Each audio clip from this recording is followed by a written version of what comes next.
ہم وہی کہیں گے جو ہمارا دین ہم کو بتاتا ہے، عمل کرو تو تمہارا بھلا ہے۔ بسم اللہ الرحمن الرحیم ان اللہ وملائکتہ یصلون علی النبی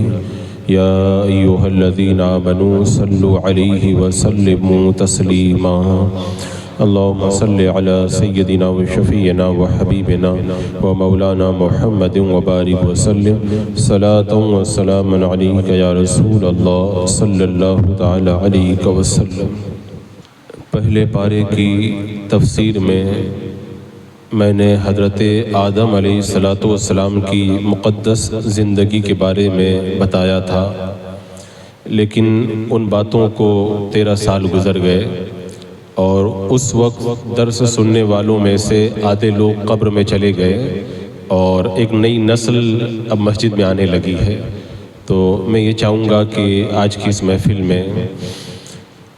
ہم سب کے باپ حضرت آدم علیہ السلام کی مقدس زندگی کے حالات آپ کے سامنے رکھوں۔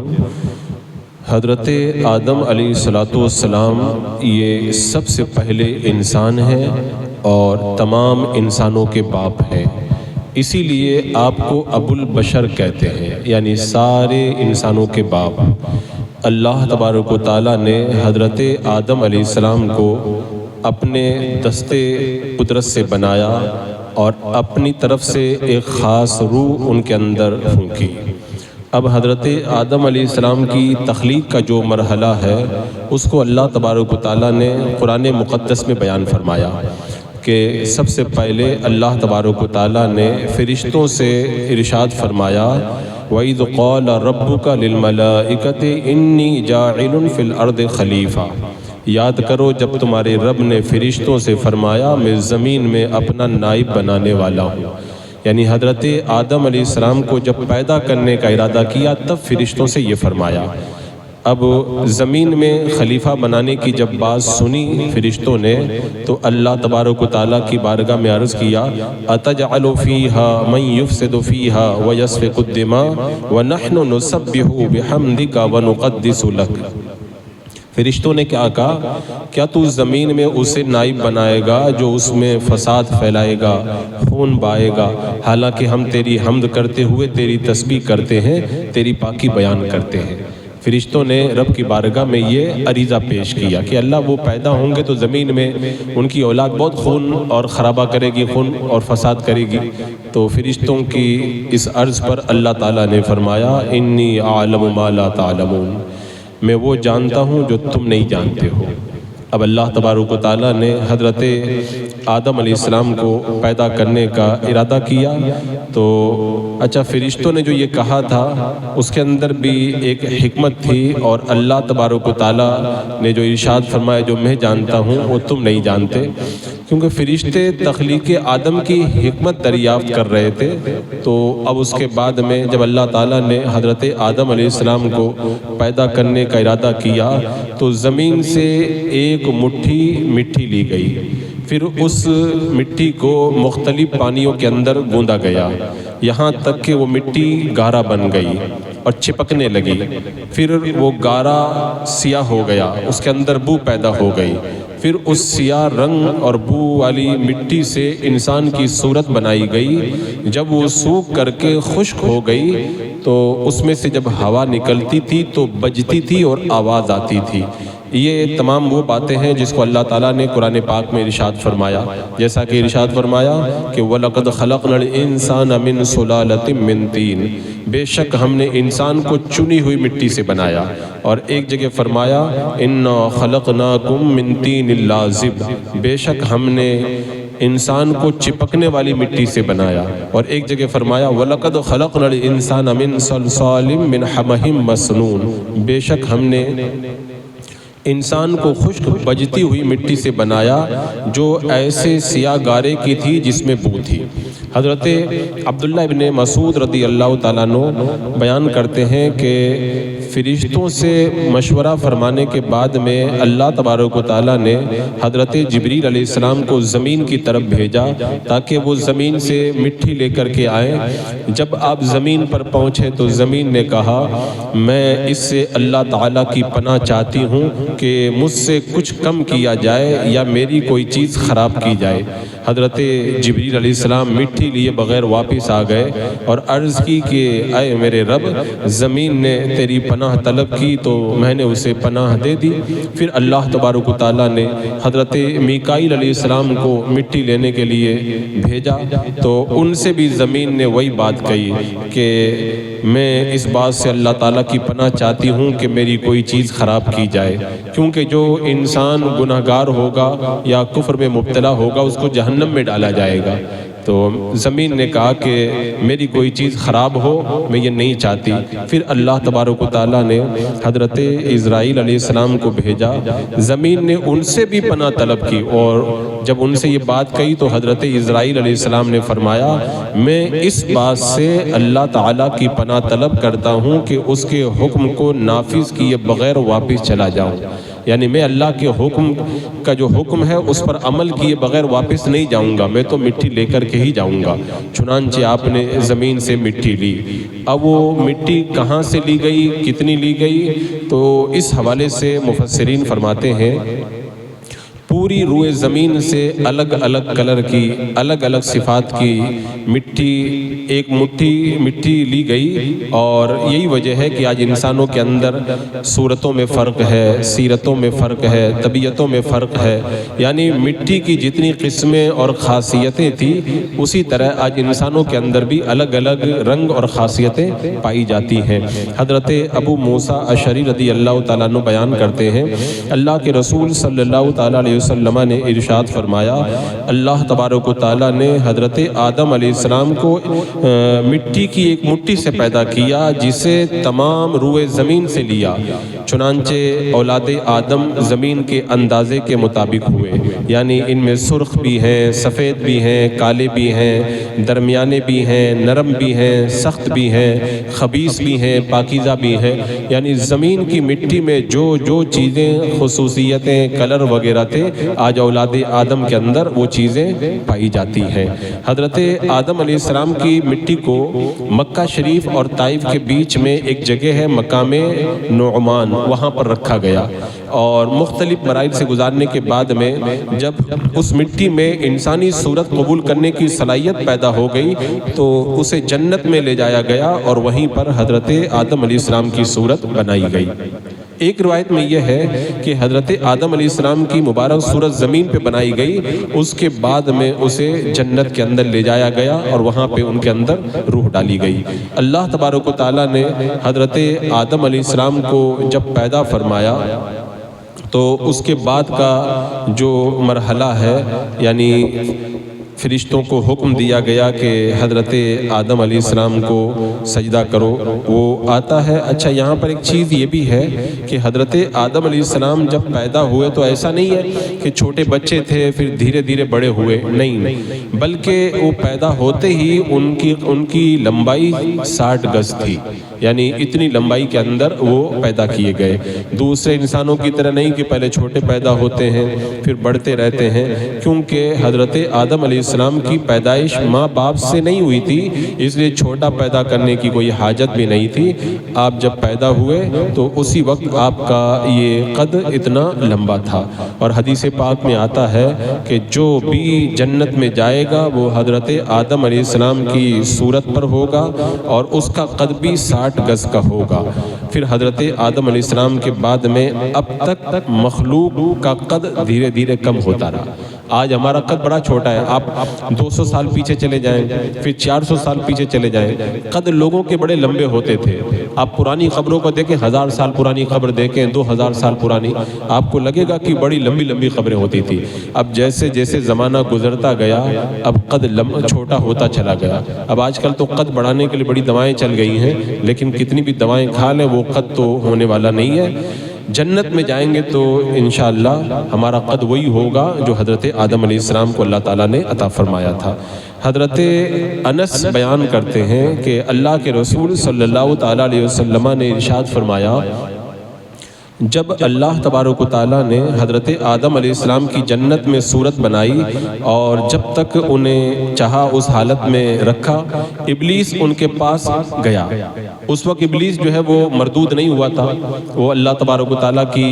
بارگاہ میں رہتا تھا اور بڑا مقرب تھا، اس نے بڑی عبادتیں کی تھی۔ تو جب ابلیس کو پتہ چلا تو ابلیس گیا اور دیکھتا تھا کہ یہ کیا چیز ہے، یہ کیا بن رہا ہے۔ تو جب اس نے حضرت آدم علیہ السلام کے بارے میں غور کیا تو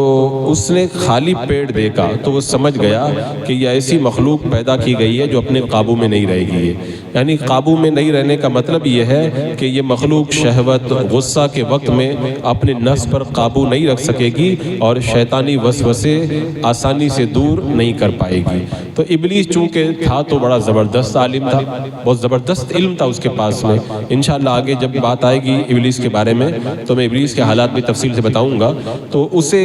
یہ ساری معلومات تھی اپنے علم کی بنیاد پر، تو اس نے یہ بات کہی۔ مسلم شریف کی ایک روایت میں ہے کہ اللہ تبارک و تعالیٰ نے حضرت آدم علیہ السلام کو مخلوق کے آخر میں جمعہ کے دن عصر کے بعد دن کے آخری حصے میں پیدا کیا، یعنی عصر سے لے کر کے رات تک کا جو درمیانی وقت ہوتا ہے، اس وقت کے اندر حضرت آدم علیہ السلام کو پیدا کیا گیا۔ اور حضرت ابو ہریرہ رضی اللہ تعالیٰ عنہ کی روایت میں ہے، میرے آقا علیہ الصلوۃ والسلام نے ارشاد فرمایا، بہترین دن جس میں سورج نکلے وہ جمعہ کا دن ہے، اسی دن حضرت آدم علیہ السلام کو پیدا کیا گیا، اسی دن انہیں جنت سے زمین پر اتارا گیا، اسی دن ان کی توبہ قبول ہوئی، اسی دن ان کا انتقال ہوا اور اسی دن قیامت قائم ہوگی۔ تو اس سے پتہ چلا کہ حضرت آدم علیہ السلام جمعہ کے دن پیدا ہوئے اور جمعہ کے دن عصر کے بعد آپ کی پیدائش ہوئی، اور بڑا وہ سہانا وقت رہتا ہے جمعہ کے دن عصر کے بعد کا۔ حضرت سیدہ خاتون جنت فاطمہ زہرا رضی اللہ تعالی عنہا اس وقت کا انتظار کرتی تھی، غلام کو بولتی تھی جاؤ دیکھ کے آؤ، ٹائم ہوا کہ نہیں ہوا، ٹائم ہوا کہ نہیں ہوا۔ جب یہ وقت آ جاتا تھا تو حضرت سیدہ خاتون جنت رضی اللہ تعالی عنہا عبادت میں اور دعا میں مصروف ہو جایا کرتی تھی۔ اب حضرت انس کی روایت میں یہ ہے کہ اللہ کے رسول علیہ السلام نے ارشاد فرمایا، جب اللہ تبارک و تعالیٰ نے حضرت آدم علیہ السلام میں روح ڈالی تو روح ان کے سر تک پہنچی تو انہیں چھینک آ گئی، تو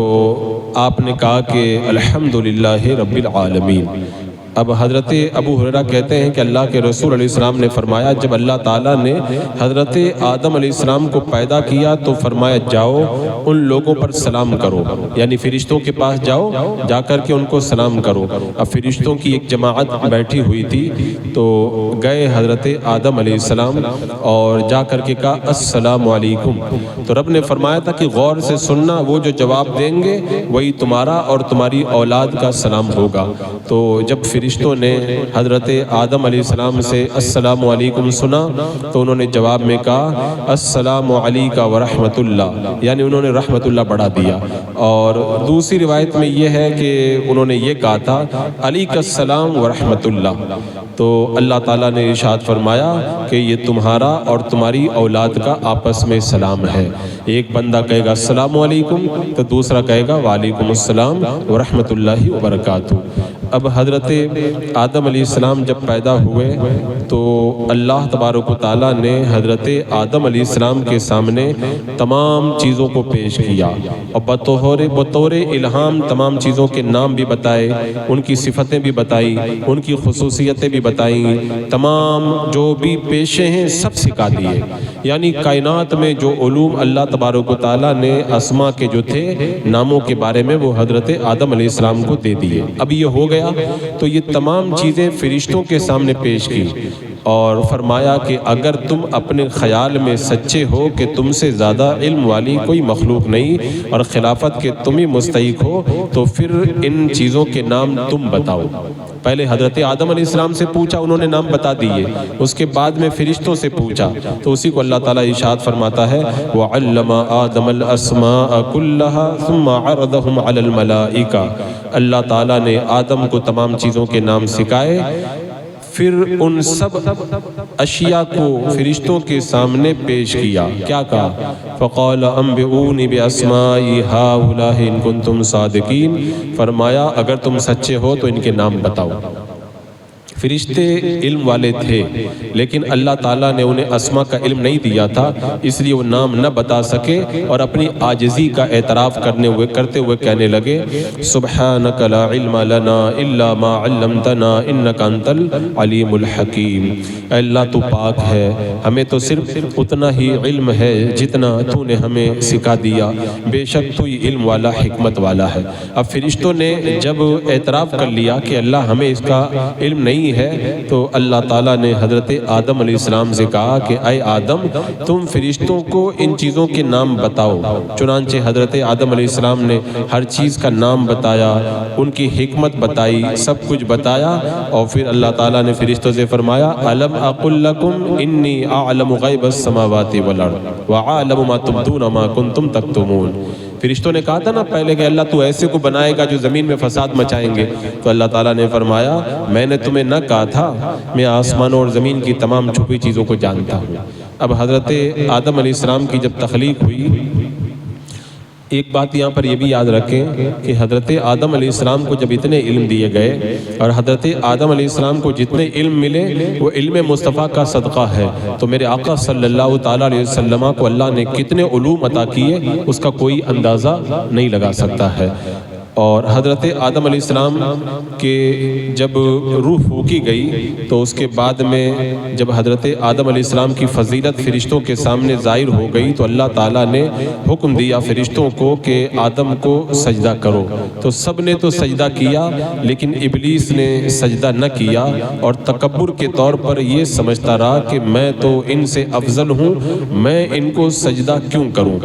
ابلیس کا اصل میں تعلق تو جنات سے تھا لیکن چونکہ فرشتوں کے درمیان میں رہتا تھا اس لیے وہ بھی حکم کے اندر داخل تھا.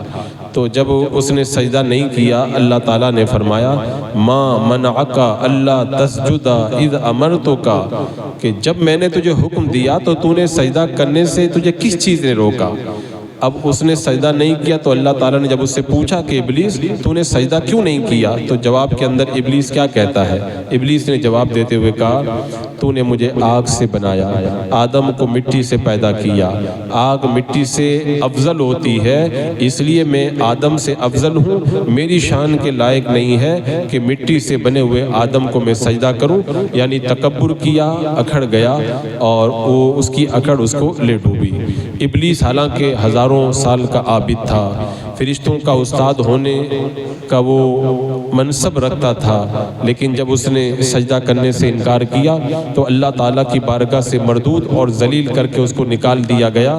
اور پھر اللہ کی بارگاہ سے وہ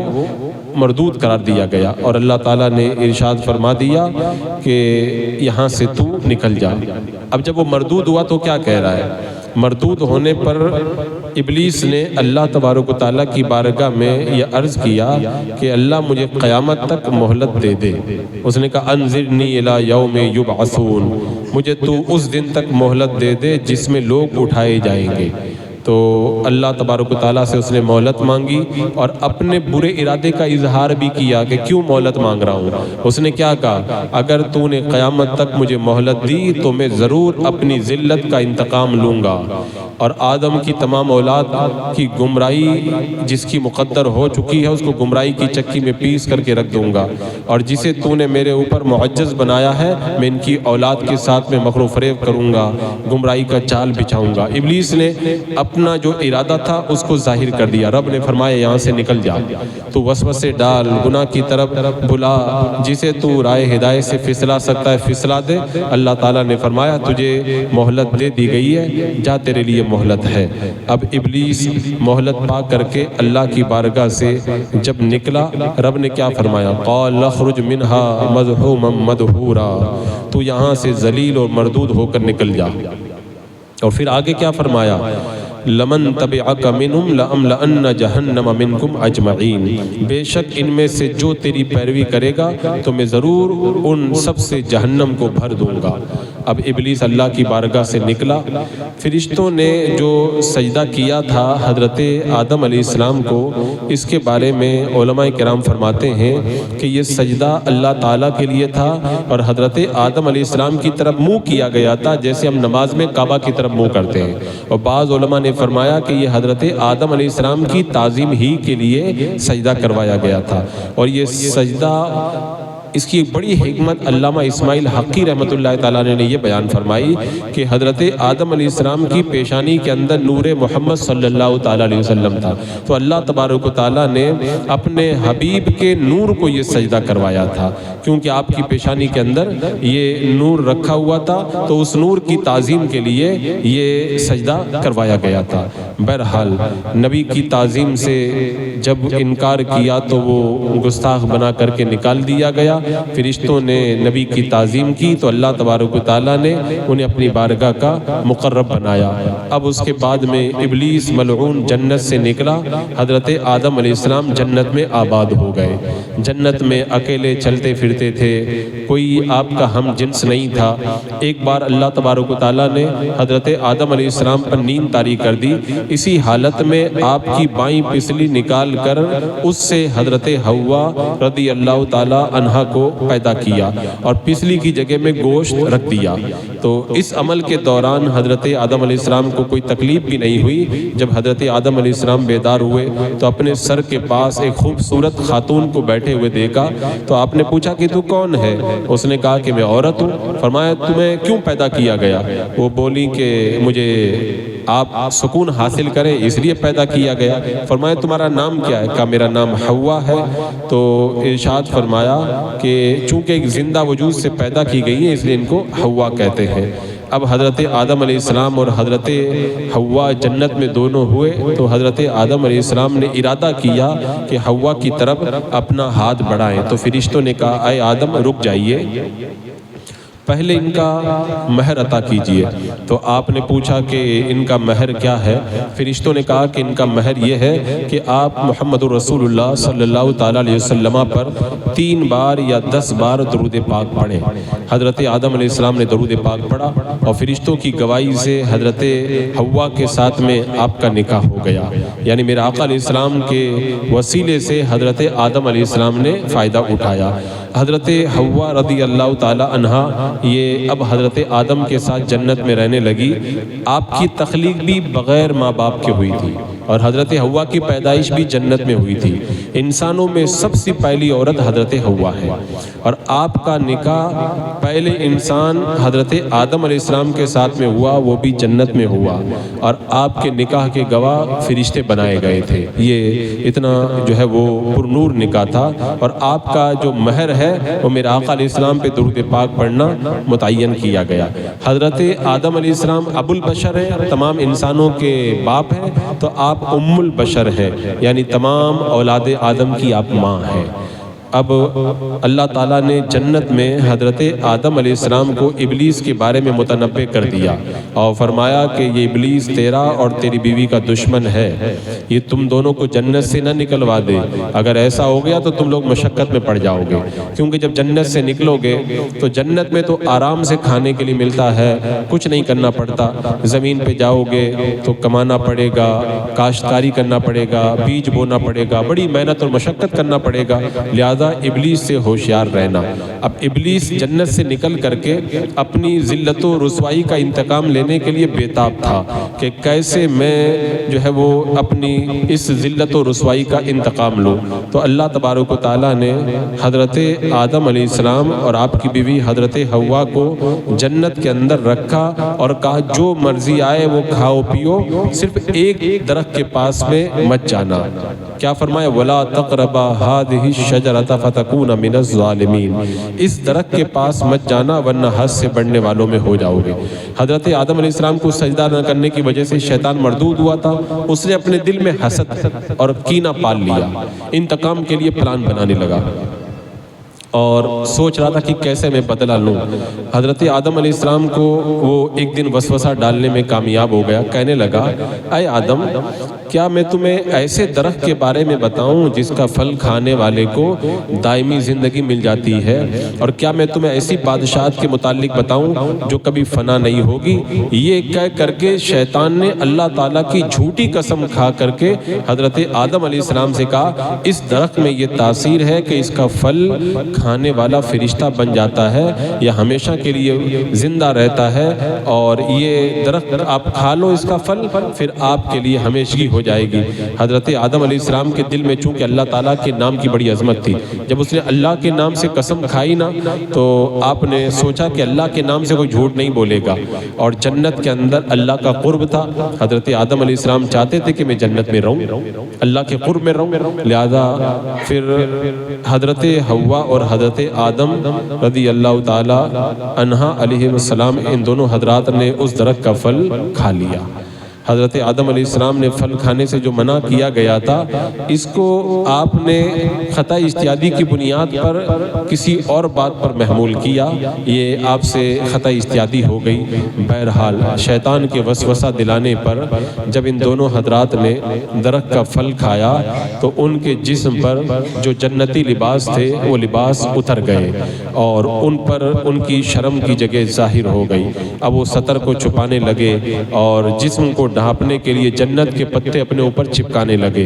اب درخت کا پھل کھانے کی وجہ سے حضرت آدم علیہ السلام اپنے رب کے حکم میں جو لغزش ہوئی تھی اس سے آپ بہت نادم ہوئے، اور اللہ تعالیٰ نے قرآن پاک میں ارشاد فرمایا فَلَمَّا ذَاقَا الشَّجَرَةَ بَدَتْ لَهُمَا سَوْآتُهُمَا وَطَفِقَا يَقْصِفَانِ عَلَيْهِمَا مِن وَرَقِ الْجَنَّةِ۔ پھر جب انہوں نے اس درخت کا پھل کھا لیا تو ان کی شرم کے مقام ان پر کھل گئے اور وہ جنت کے پتے ان پر ڈالنے لگے۔ اب درخت کا پھل کھانے کے بعد دونوں حضرات کو اللہ تعالیٰ نے عظمت و جلال کے ساتھ خطاب فرمایا،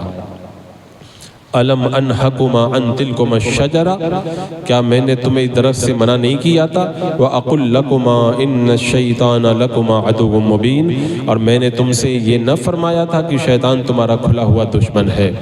اب یہ معاملہ جب پیش آیا،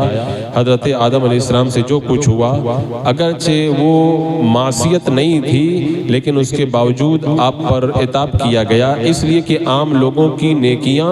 اللہ کے بارگاہ کے مقربوں کے نزدیک گناہ کا درجہ رکھتی ہے۔ تو اس پھل کو کھانے کی وجہ کے اندر، اچھا یہ درخت کا جو پھل آپ نے کھایا اس میں بھی بڑی حکمتیں تھی، وہ پھل آپ نہیں کھاتے تو پھر دنیا میں کیسے آتے، دنیا کیسے آباد ہوتی، اس میں بھی بڑی حکمتیں تھی۔ تو حضرت آدم علیہ السلام اور حضرت حوا نے رب کی بارگاہ میں عرض کیا ربنا ظلمنا انفسنا وَإِن لَّمْ تَغْفِرْ لَنَا وَتَرْحَمْنَا لَنَكُونَنَّ مِنَ الْخَاسِرِينَ، اے ہمارے رب ہم نے اپنی جانوں پر زیادتی کی، اگر تو نے ہماری مغفرت نہ فرمائی اور ہم پر رحم نہ کیا تو ضرور ہم نقصان اٹھانے والوں میں سے ہو جائیں گے۔ اللہ تعالیٰ نے حضرت آدم علیہ السلام کو تاکیدی حکم دیا تھا کہ درخت کے پاس مت جانا، لیکن یہ حکم انہیں پوری طرح یاد نہیں رہا اور آپ نے وہ پھل کھا لیا۔ اس میں ایک بات کا خیال رکھا جائے کہ حضرت آدم علیہ السلام کی طرف گناہ کی نسبت اور معصیت کی نسبت کرنا جائز نہیں ہے آیت کریمہ کے پڑھنے کے علاوہ کسی اور مقام پر، اس کا حکم میں نے اس سے پہلے بھی بیان کر دیا ہے۔ اب جب یہ پھل کھا لیا تو اللہ تعالیٰ نے دونوں سے فرمایا دونوں زمین سے، جنت سے زمین پہ اتر جاؤ، یعنی یہ حکم ان دونوں کو بھی تھا، اور ان کی پشت میں جو ہم تھے، جو ان کی آپ کی اولاد تھی، اس اولاد کو بھی حکم تھا کہ جاؤ زمین پہ جاؤ، اب زمین میں جا کر کے زندگی بسر کرو، وہیں پر مرو گے، وہیں سے اٹھاؤ جاؤ گے، اور کہا میری طرف سے تمہارے پاس کتاب آئیں گی، رسول آئیں گے، جو میری ہدایت کی پیروی کرے گا اور وہ جنت میں جائے گا، جو ہدایت کو اختیار نہیں کرے گا وہ جہنم میں جائے گا۔ یہ تمام احکام اللہ نے بیان فرما دیے۔ اب حضرت آدم علیہ السلام زمین پہ تشریف لائے، ایک عرصہ تک روتے رہے، گریہ وزاری کرتے رہے، پھر اللہ تعالیٰ نے انہیں توبہ کے کچھ کلمات سکھا دیے۔ ایک روایت میں آتا ہے کہ حضرت آدم علیہ السلام سے جب خطا اجتہادی ہو گئی تو انہوں نے عرش کی طرف اپنا سر اٹھایا، عرض کیا کہ اللہ میں محمد کے وسیلے سے سوال کرتا ہوں میری مغفرت فرما دے۔ اللہ تعالیٰ نے فرمایا آدم تو نے کیسے جانا محمد کون ہے صلی اللہ تعالیٰ علیہ وسلم؟ حضرت آدم علیہ السلام نے کہا اللہ تیرا نام برکت والا ہے، جب تو نے مجھے پیدا کیا تو میں نے سر اٹھا کر تیرے عرش کی طرف دیکھا تو اس میں لکھا ہوا تھا لا الہ الا اللہ محمد رسول اللہ، تو میں نے جان لیا کہ تیری بارگاہ میں اس شخص سے زیادہ کسی کا مقام نہیں ہے جس کا نام تو نے اپنے نام کے ساتھ لکھ رکھا ہے۔ اللہ تعالیٰ نے حضرت آدم علیہ السلام کی طرف وہی فرمائی اے آدم یہ تیری اولاد میں سب سے آخری نبی ہیں، ان کی امت تمہاری اولاد میں سب سے آخری امت ہے، اگر یہ نہ ہوتے تو میں تمہیں بھی پیدا نہ کرتا۔ جب یہ وسیلہ پیش کیا تو رب فرماتا فتلقى آدم من ربہ کلمات فتاب علیہ انہ هو التواب الرحیم۔ پھر آدم نے اپنے رب سے کچھ کلمات سیکھ لیے تو اللہ نے ان کی توبہ قبول کی، بے شک وہی بہت توبہ قبول کرنے والا بڑا مہربان ہے۔ اب حضرت آدم علیہ السلام کی جب توبہ قبول ہو گئی اس کے بعد میں روئے زمین پر حضرت آدم علیہ السلام کی اولاد کا سلسلہ جاری ہوا، انشاءاللہ اس کا ذکر آنے والے درس میں آئے گا۔ بسم اللہ الرحمن الرحیم اللہم صلی علی سیدنا و مولانا محمد وبارک وسلم صلاة و سلام علیک یا رسول اللہ۔ یا اللہ یا رحمان یا رحیم العالمین، اپنے محبوبین کے صدقے میں اعمال صالحہ کی توفیق عطا فرما، اللہ ہر گناہ ہر برائی سے محفوظ و معمون فرما، ایمان پہ زندگی ایمانی پر خاتمہ نصیب فرما، ماہ رمضان مبارک کی برکتوں سے ہم سب کو مالا مال فرما۔ ربنا تقبل منا انک انت السمیع العلیم وتب علینا انک انت التواب الرحیم۔ ان اللہ وملائکتہ یصلون علی النبی یا ایہا الذین آمنوا صلوا علیہ وسلموا تسلیما۔ اللہم صلی علی سیدنا و شفیعنا و حبیبنا مولانا محمد وبارک وسلم صلاة و سلام علیک یا رسول اللہ۔ سبحان ربک رب العزت عما یصفون وسلام علی المرسلین والحمد للہ رب العالمین۔